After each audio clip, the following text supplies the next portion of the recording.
Hey, Jeff. Hello. All right. Hello, everybody. David Dilling from Markzware here, and today we have a nice special guest, Jeff Witchel. Jeff, how you doing? Okay. How are you, David? Excellent. Excellent, Jeff. Jeff is one of these industry experts I've known for years online and had the pleasure of meeting, well, a few times, but last time was 2 years ago at the Creative Pro Conference, which is great. Jeff, before we jump in too far into the Markzware side, and you're going to tell us all about your PDFMarkz, PDF InDesign experiences here, maybe you could tell the watchers a bit more about yourself. Okay. Let's see. First and foremost, I'm an adjunct professor at Kean University, Robert Busch School of Design in New Jersey. I'm also a manager of an Adobe group here in New Jersey.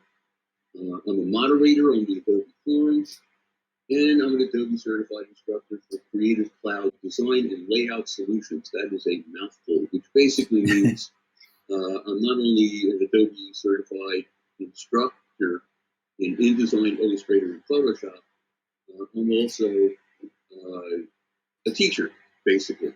And either I would have to have teaching credentials or proof that I can teach.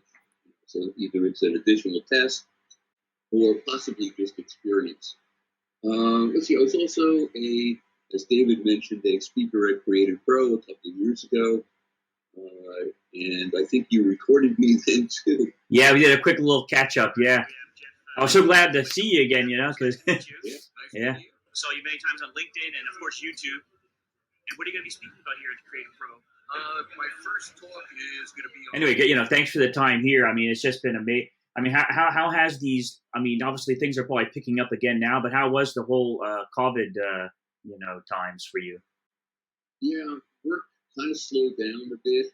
I was not doing a tremendous amount of training, except online, of course, and been spending a lot of time on Zoom.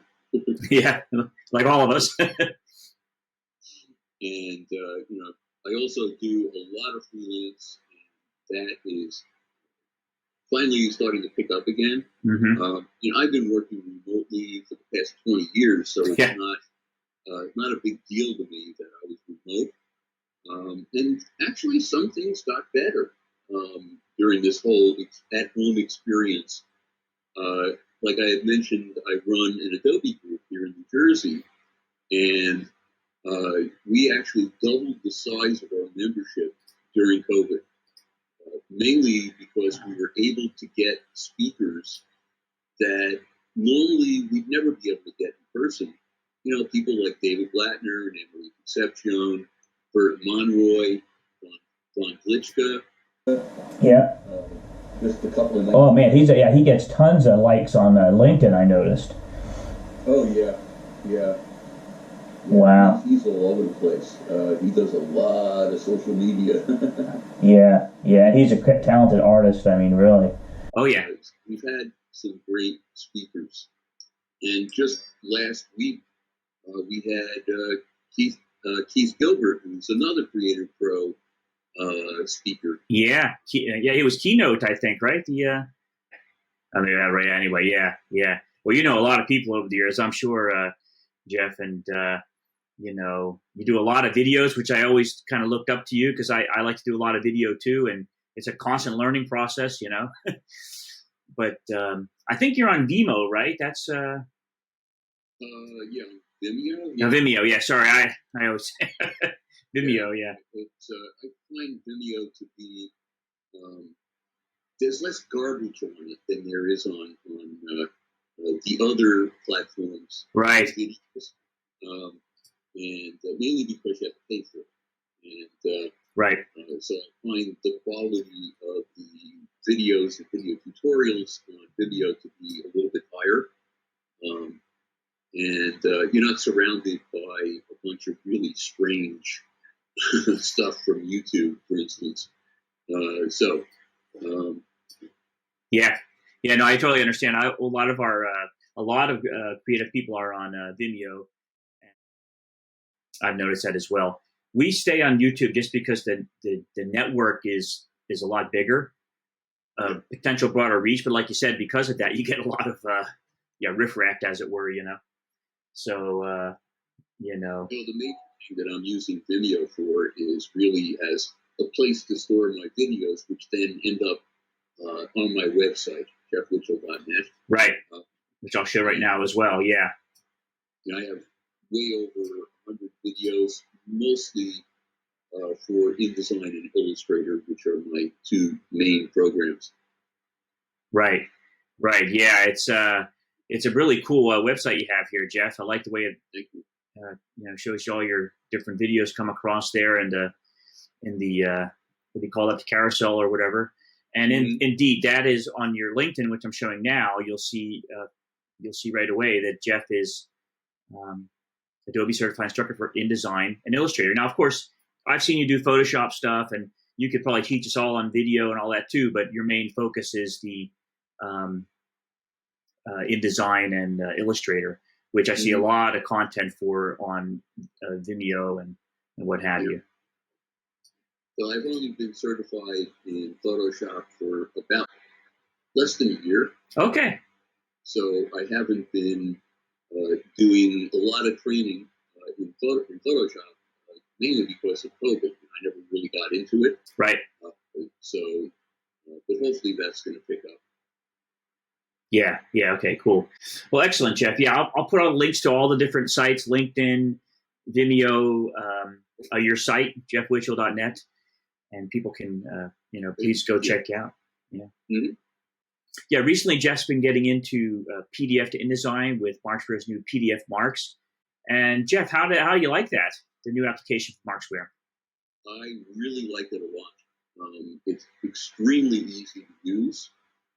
You basically open PDFMarkz and you can literally drag and drop a PDF into the interface, and it opens a preview, shows you all the pages, gives you a bunch of information, like how big the file is, when it was created, what page you're on, or how many pages there are, and what fonts are being used. Are there any missing? Colors, images, anything you would want to know about this file that's important is right there. And then the reason why you're going to use PDFMarkz is because you want to open this PDF to edit it in some other program. And, I love the interface, mainly because as soon as the file, you see a preview of it, you'll also see at the top InDesign, QuarkXPress, Acrobat, Illustrator, really anything that you might want to open a PDF in to edit it or use it for something else. Right.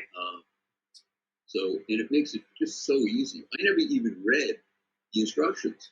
I just started using it. I mean, it was absolutely incredible. It's totally intuitive.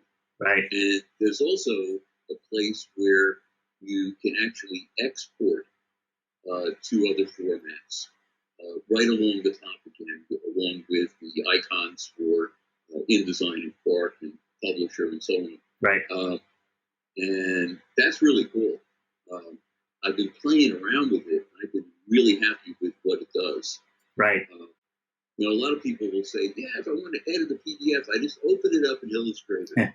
And that is a mess sometimes. Oh, yeah. Because you can't select what it is you want to select. It's very difficult to edit. In a lot of cases, you'll see an error message when you're opening it up. Either it doesn't understand the gradients that were used in the PDF, or it had to outline fonts to maintain appearance of the type. It's a mess. Yeah.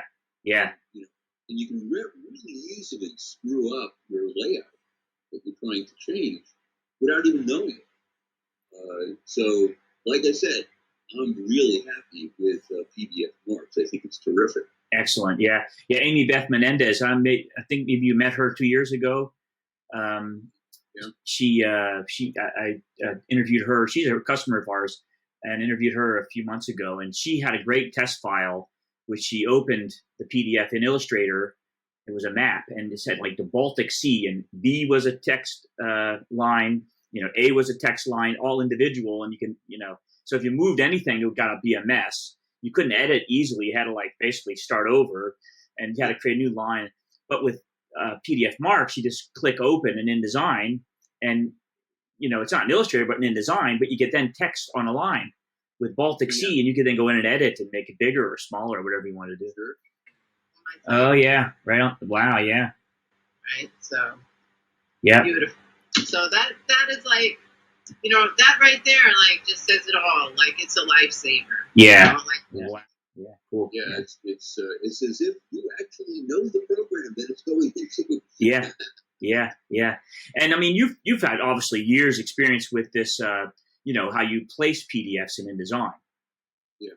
Right, but it's just the biggest challenge is you can't actually get at the live text. There is no. It's just like an image when you're placing, right?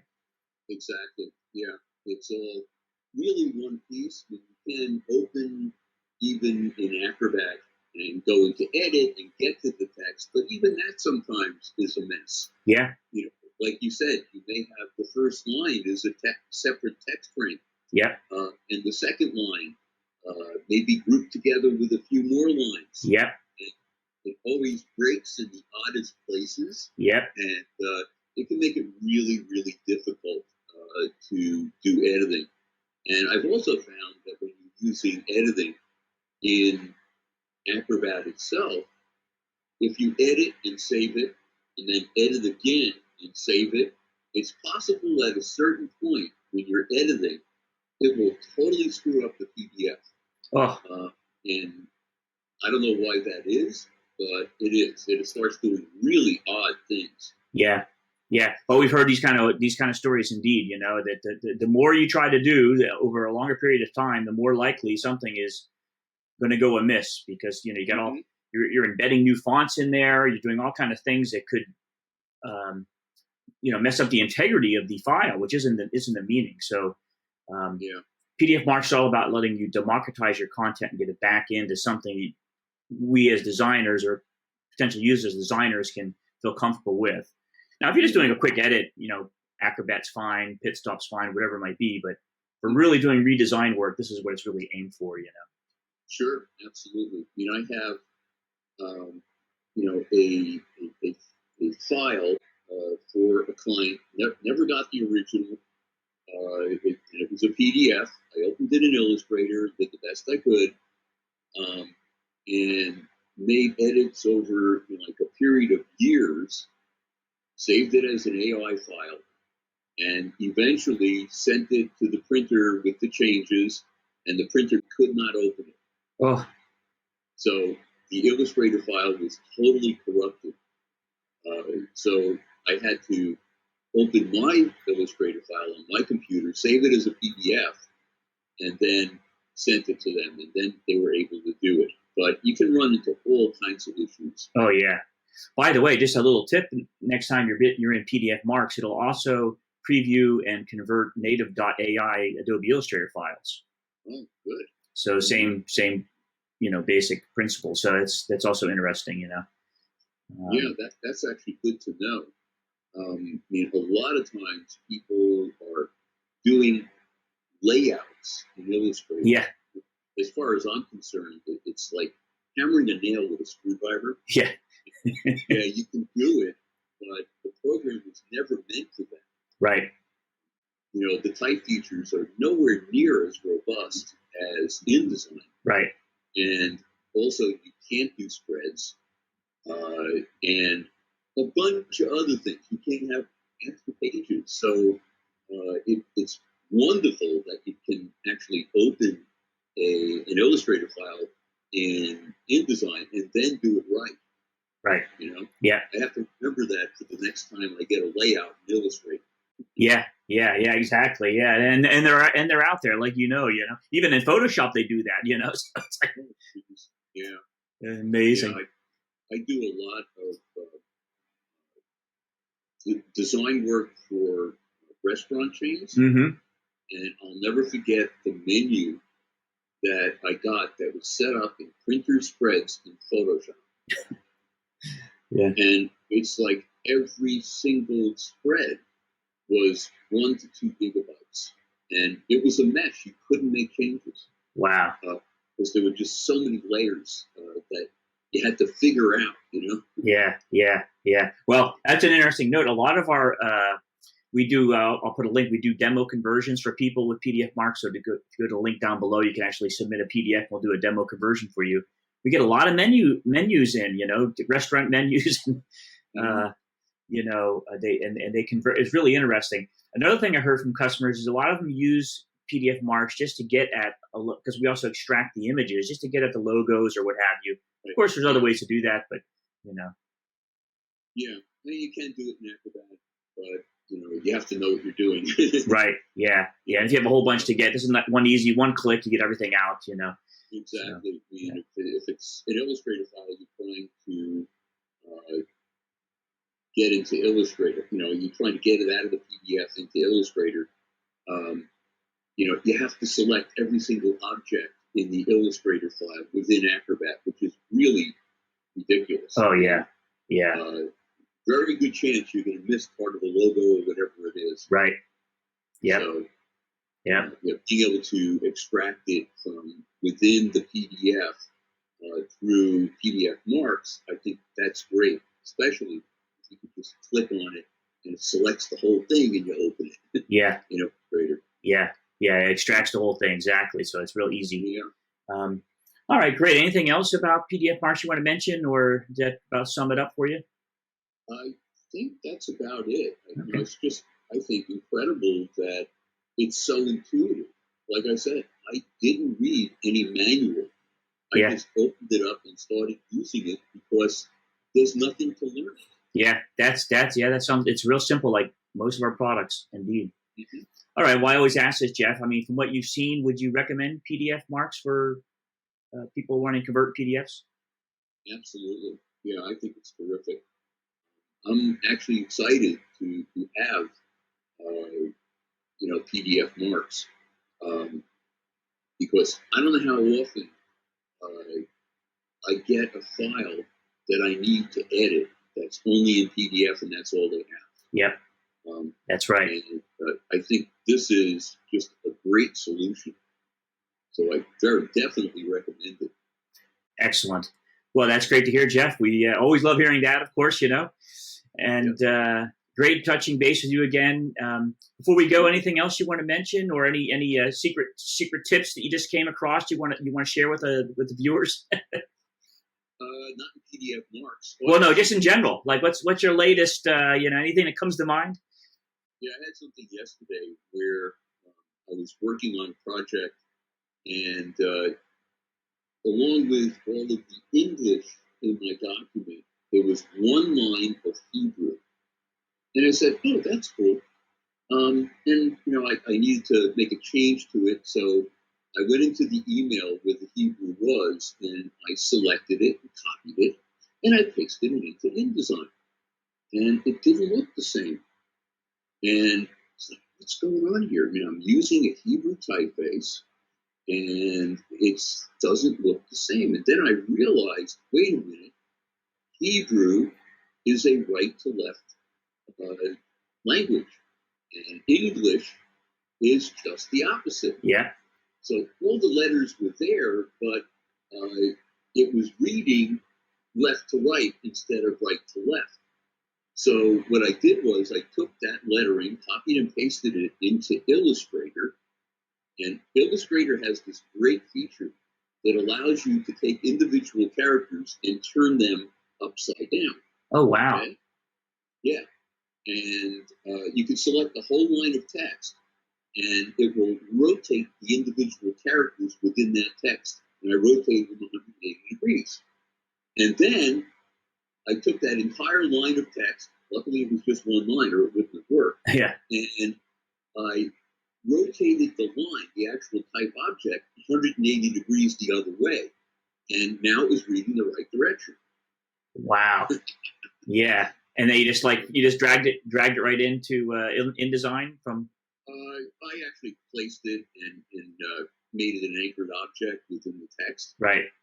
So in case I made any text changes in InDesign, it would move with. Oh yeah. Oh, that's another great. Yeah. Wow. Yeah. Well, that's what people should definitely take away. Check out all your videos and tips on Vimeo and on your website. Yep. Mm-hmm. Excellent. Yeah. Cool, Jeff. Well, hey, thanks again for the time and for checking out PDFMarkz. Yeah, yeah. And I really love testing it. So excellent. I can't wait to use it on a real project. Fantastic. We'll stay in touch. I wish you all the best, and we'll talk to you later. Sounds good. All right. See you, Jeff.